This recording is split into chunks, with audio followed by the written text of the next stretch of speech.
The film opens with a man holding a gun as he runs from the police and their tracking dogs. Then the story jumps to November 19th, 2018. Paul, Wendy, and their 10-year-old daughter Taylor are on a family vacation with their dog Lucky. They are traveling in a large, fully equipped RV that makes the long trip feel comfortable. Paul is a Gulf War veteran, someone who once served during America's invasion of Iraq. On the way there, the family chats, sings together, and seems genuinely happy. After driving for quite a while, around 60 miles from the nearest town, they finally arrive at a campground called Happy Camping. The place is deep in the woods, with a huge, beautiful lake and a designated area for RV parking. Paul had already called ahead to reserve a spot from the owner, Stanley. He mentioned that he would be arriving with his wife, daughter, and their dog, and Stanley shows them where to park, right in spot number 10 facing the lake. He also reminds them not to play loud music after 9 p.m. and lets them know that his store closes at 6. Once the RV is parked and connected to the power, Wendy lets Taylor walk around the area, but tells her to put on her boots first so her feet do not get muddy. She also asks her to feed Lucky before doing anything else. While Paul gets his fishing gear ready, Wendy heads to Stanley's store to buy supplies, and there she notices Justin, the groundskeeper and handyman around the campground. At the same time, Paul notices another guest nearby, a woman named Miranda. He is clearly caught off guard when he sees her relaxing by the water.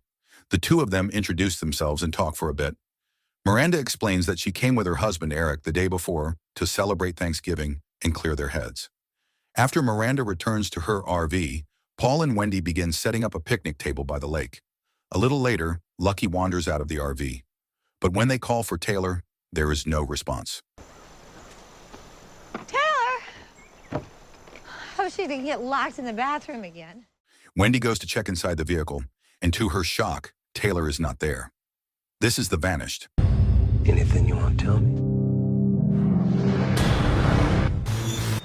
Paul and Wendy immediately start searching all around the lake, but Taylor is nowhere to be found. By the next morning, with no sign of her, they call the local police for help. The search is led by Sheriff Baker and his deputy Rakes, and the officers quickly spread out across the area. That is when Paul and Wendy learn something disturbing. A prison escapee is believed to be hiding somewhere in the forest nearby. During his escape, he was shot by police, and a trail of blood had already been found, just like the scene shown at the beginning of the film. Naturally, Paul and Wendy begin to worry that their daughter might have been taken by the escaped prisoner and used as a hostage. But Sheriff Baker does not think that is likely. In his view, a wounded fugitive would not risk slowing himself down by kidnapping a child. He then questions Paul and Wendy to understand exactly what happened. Wendy had been at the store, while Paul was preparing his fishing gear and briefly talking with Miranda on the left side of the RV. Meanwhile, the door of the RV was on the right side.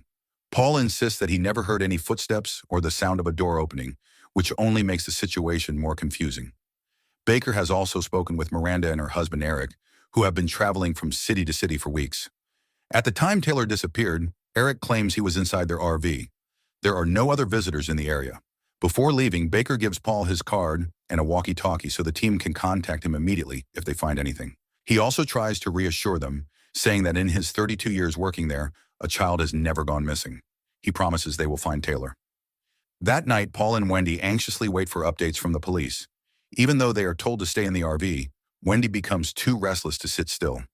Seeing how distressed she is, Paul decides to go with her. They know they are not supposed to leave, so they quietly slip away into the forest, moving farther from the search team.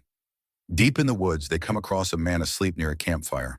He has a wound on his left arm, and there is a gun lying beside him. They immediately assume he is the escaped prisoner. Wendy, acting on impulse, grabs the gun to prevent him from doing anything dangerous. But in a split second, everything goes wrong. Wendy accidentally pulls the trigger and kills the man. The sound of the gunshot alerts the police, who begin heading in that direction. Panicking, Paul and Wendy rush back to their RV. Wendy quickly takes a shower, but she is clearly shaken, her mind racing as she realizes the police will soon find the body. Overwhelmed with guilt, she considers telling the truth. But Paul stops her. He is afraid that if they confess, Wendy could end up in prison. Instead, he convinces her to stick to a different story. If they are asked, they will say that they encountered the fugitive in the forest, he attacked them, and Wendy was forced to kill him in self-defense. Not long after, Sheriff Baker arrives at their RV. Paul quickly hides the gun in an overhead drawer before letting him in. As he prepares coffee, he starts to panic. Wendy's beanie, still stained with blood, is sitting dangerously close to Baker's hand. Trying to stay calm, Paul keeps him distracted, and once the coffee is ready, he deliberately spills it so he has an excuse to grab the beanie and wipe it away. Baker then shifts the conversation to something more serious, and Wendy grows visibly uneasy. But instead of accusing them, he brings unexpected news. The escaped prisoner has already been caught while trying to leave the state by bus. After questioning him, the police believe he had nothing to do with Taylor's disappearance. At the same time, officers have found the body of a man in the forest, the one who was shot the night before.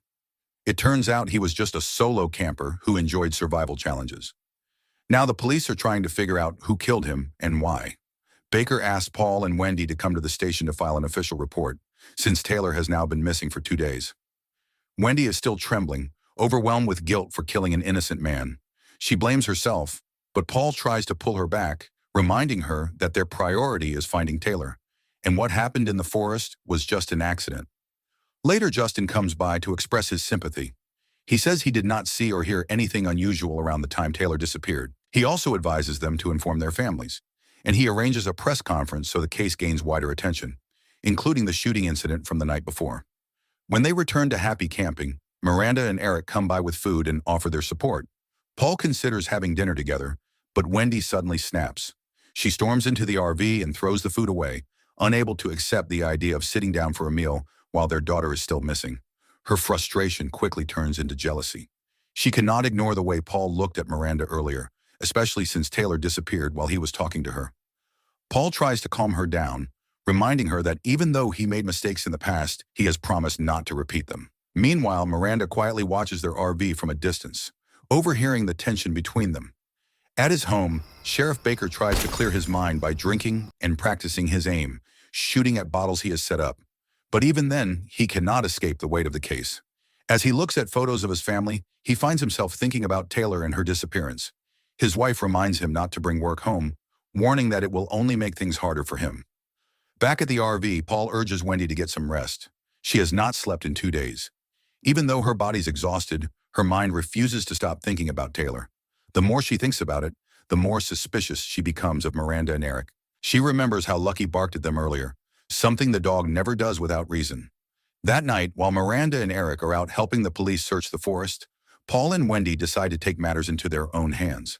They sneak into the couple's RV, hoping to find any clue, or even Taylor herself. Inside, they discover fertility medication and ovulation stimulants, clear signs that Miranda and Eric have been trying to have a child. This only fuels Wendy's paranoia. In her mind, it starts to make sense. She begins to believe that the couple may have taken Taylor because of their desire to have a child. She even suspects that Miranda deliberately distracted Paul earlier, giving Eric the chance to kidnap Taylor. After searching inside, they move on to the storage compartments, but one of them is locked. Before they can go any further, Miranda and Eric suddenly return, catching them off guard. Luckily, they do not seem to notice anything suspicious. Trying to stay composed, Wendy suggests a plan. She proposes borrowing a boat to search the lake and invites them to help. Miranda and Eric agree without hesitation, and they arrange to meet at the dock the next morning. Later that night, Paul struggles to sleep. He hears Lucky barking and looks outside, only to see Miranda and Eric being intimate. Miranda notices him watching, and instead of looking away, she smiles. That moment stirs something in Paul, and he turns back toward Wendy. But she rejects him immediately, still consumed by worry about Taylor, and in no state for anything else. The next morning, Wendy reveals her true intention. She did not invite Miranda and Eric to help out of trust, but to pressure them into confessing where Taylor might be. They spend hours out on the lake, searching with no results. After about 6 hours with the boat running low on fuel, they spot something floating in the distance. Eric quickly assumes it is just a plastic bag and suggests heading back to rest, refuel, and continue later. But Wendy insists on checking it. When they finally reach it, it turns out to be nothing more than plastic. Even so, Wendy's suspicion only grows stronger. The fact that Eric was so certain from a distance unsettles her. Without holding back, she accuses them of kidnapping Taylor, convinced that their desperation to have a child pushed them to do it. Miranda and Eric are shocked, especially when they realize their RV has been searched without permission. Eric becomes angry at the accusation, pointing out that he has been helping the police this entire time. Miranda, on the other hand, reveals how much they have struggled over the years. For 5 years, they tried everything to have a child, spending money and exhausting every option, only to fail. This trip was meant to help them come to terms with the possibility that they might never have children at all. With the boat running out of fuel, Eric decides to paddle back to the dock and leave happy camping as soon as possible, fed up with Paul and Wendy's behavior. But suddenly, everything escalates. Wendy pulls out the gun she took from the man in the forest and points it straight at Eric, still convinced that he and Miranda kidnapped Taylor.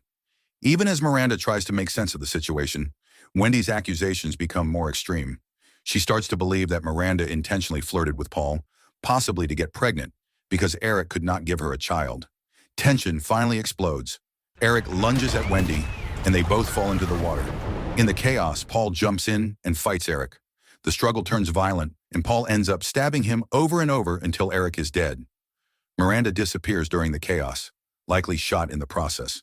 At this point, 3 people have already lost their lives because of this situation. Paul and Wendy rush back to the dock, shaken and desperate to get away. Along the way, Justin happens to pass by and notices them. Meanwhile, Rakes informs Baker that the FBI has offered to step in and assist with the case, but Baker refuses, convinced that he can handle it on his own. Later, Baker stands by the lake, trying to make sense of how Taylor could have vanished. Since Miranda and Eric's RV is parked nearby, his suspicion grows. He decides to search it and finds a red necklace in a cabinet, along with several fertility medications. Not long after, Rakes arrives with more news. Eric's body has been found in the lake. When Baker shows the red necklace, Wendy immediately recognizes it as Taylor's favorite. That discovery strengthens Baker's belief that Miranda and Eric were involved in the disappearance. Now the focus shifts to finding Miranda. At the same time, Baker opens up about his own past. He reveals that he once lost a child to drug addiction, a loss that still weighs heavily on him. That is why he understands the pain Paul and Wendy are going through, and he promises to find Taylor. Back at the RV, Wendy starts to panic. Miranda's body has not been found, which likely means she is dead as well. Paul, however, convinces himself that what happened was not entirely their fault. In his mind, they were only defending themselves when Eric attacked. Besides, the couple has now been labeled as suspects in the kidnapping. Paul even begins to believe that Miranda and Eric might have had an accomplice who was still holding Taylor somewhere. Elsewhere, Stanley warns Justin not to reveal anything to the police. He reminds Justin that he has been taking care of him since he was 14, when he had no one left. But Justin cannot ignore his doubts. He begins to question whether Stanley could be involved in Taylor's disappearance, or even the killings. Offended by the accusation, Stanley lashes out and silences him, then hands him something to keep him quiet. The search continues, but it is slow and difficult. The forest around the lake is vast, making it nearly impossible to cover every area. After barely eating for 3 days, Paul suggests that Wendy take a break and have dinner so they can think more clearly. But Wendy ignores him. She steps outside to calm herself, then heads toward the store. When she gets there, Stanley is nowhere in sight. She considers entering a restricted door, but just as she is about to, Stanley appears from inside and immediately locks it. Trying to act normal, Wendy buys some snacks and rents a few movies before leaving. As she walks away, she quietly notices where Stanley hides the key to that door. Back at the RV, she throws all the rented tapes aside, trying to snap Paul back to reality. This is not the time to relax. Once again, Paul loses his temper, frustrated by Wendy's behavior and feeling like his efforts are being dismissed. That night, Justin suddenly shows up at the RV, and Wendy is the one who meets him. He comes to express his concern and hopes that Taylor will be found soon. He also apologizes if anything he said earlier seems strange, explaining that he is not used to talking to people. But Wendy's suspicion does not go away. Later, she quietly follows him to where he lives, a van parked nearby. From a distance, she sees Justin using drugs. It becomes clear that whatever Stanley gave him earlier was meant to keep him quiet. It is a sad reality, a lonely young man, with no one to rely on, slipping deeper into addiction. Meanwhile, Paul cannot sleep. He steps outside and smokes, trying to calm his thoughts in the silence of the night. But his mind betrays him. For a moment, he imagines seeing something in the water, only to realize it is a nightmare, a horrifying image of Taylor's lifeless body.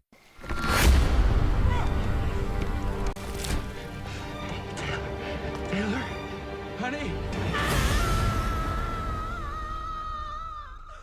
The next morning, everything takes another dark turn. Wendy screams in panic after finding Lucky dead. The situation grows even more confusing, and Paul reports to Baker that, according to Wendy, Justin was acting suspicious the night before and was seen using drugs in his van. Soon after, Rakes brings new information. The forensic team has found several strands of hair caught in Eric's wedding ring. It is likely the hair belongs to the attacker, and it is now being analyzed. He also confirms that neither Eric nor Miranda has any criminal record. With that, Baker calls Justin in for questioning. His background reveals a troubled past. His father disappeared when he was born, and his mother abandoned him at the age of 10. That history left deep scars. He has been in and out of prison for theft and drug-related offenses. Even so, after observing him closely, Baker does not believe Justin is responsible, and he lets him go. Not long after, Baker receives shocking news. Wendy has attempted something unthinkable. Overwhelmed by stress and grief, she took a large number of sedatives. Thankfully, the doctors managed to remove the pills in time, and she is now under care.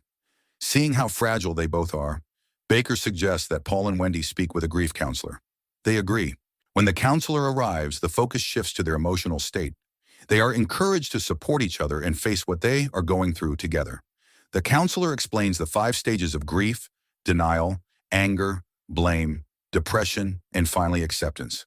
The hope is that they can eventually reach that final stage and begin to heal. At the same time, Justin starts trying to change his life. He begins to let go of his past, including the pain of being abandoned by his parents.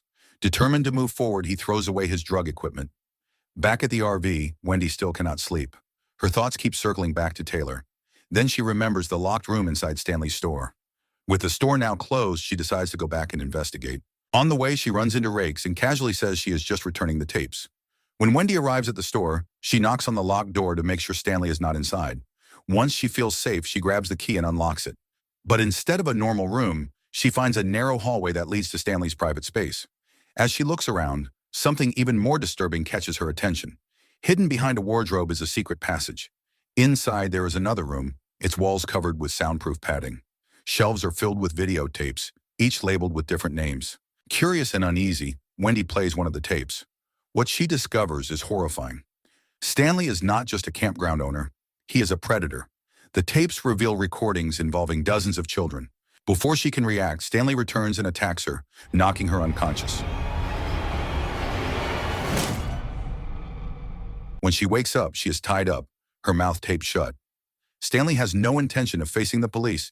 He plans to run, taking all the tapes with him. Back at the RV, Paul wakes up and realizes Wendy is gone. He heads to the store thinking he just needs some sugar for his coffee. There he runs into Stanley, who is about to leave. Stanley tries to stop him, but Paul insists on going inside. To avoid suspicion, Stanley quickly hands him the sugar and urges him to leave. Once Paul is gone, Stanley begins emptying the money from his safe, preparing to escape. But he does not realize that Wendy has managed to free herself using a fallen screwdriver. In a desperate moment, she grabs a hammer and strikes Stanley, killing him.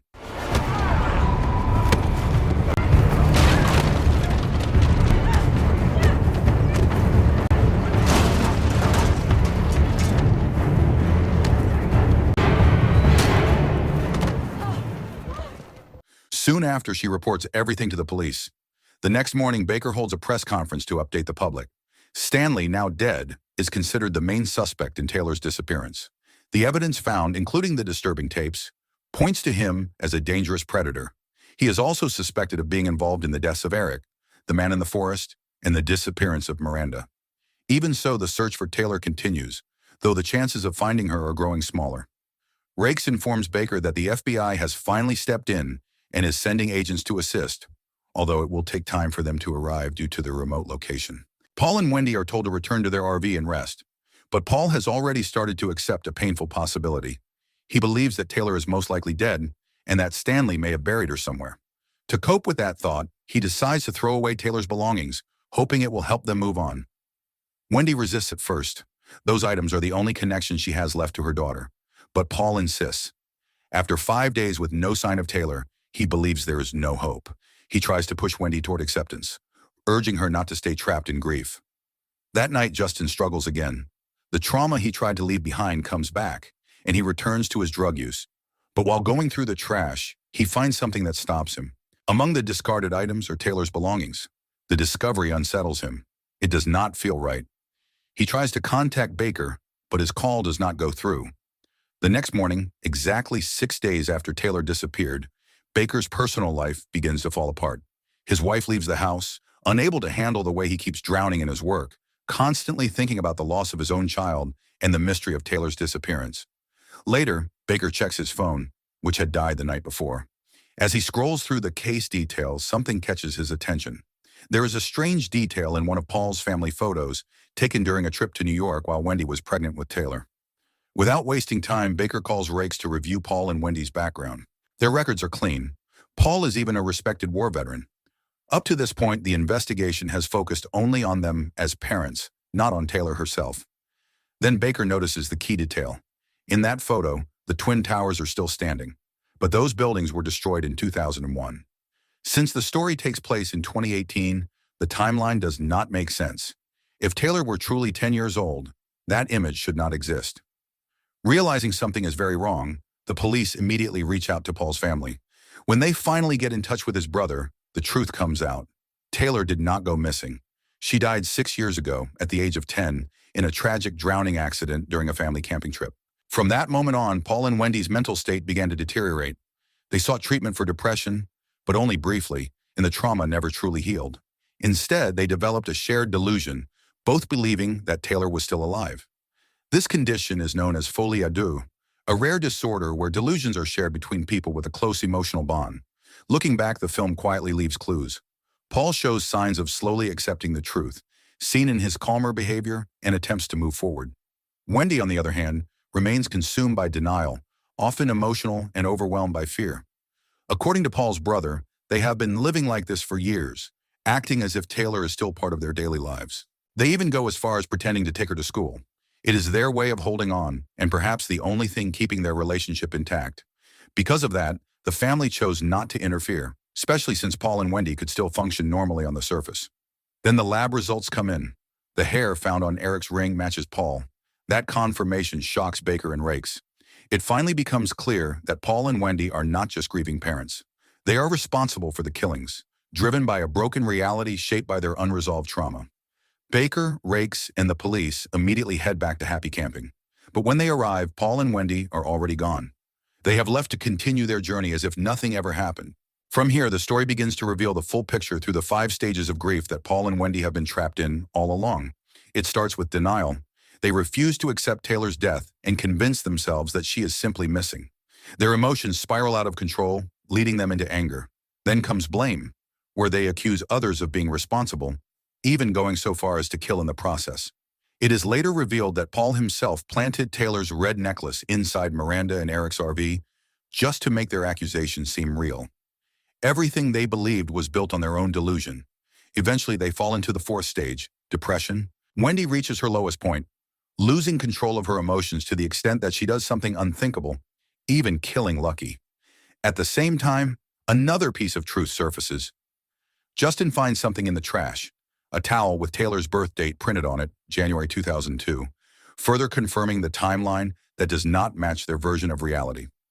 In the final moments, Paul and Wendy are back on the road, continuing their trip. Wendy is still crying, unable to accept the loss of her daughter. Seeing this, Paul plays the last video of Taylor, recorded just before the accident that took her life. The video mirrors the happy moment from the beginning of the story, the same conversation, the same warmth, the same song they once shared as a family. And just like that, their delusion returns. They begin to see Taylor again, sitting inside the RV as if she never left. Slowly, their expressions change. The pain fades, replaced by a sense of comfort and happiness. But this is not healing. It is a sign that they are stuck, trapped in the stage of depression, unable to ever reach acceptance, and destined to relive the same illusion over and over again. So the moral of the story is, if your family road trip suddenly turns into a murder mystery, maybe double-check your reality before accusing everyone and accidentally unlocking your villain arc.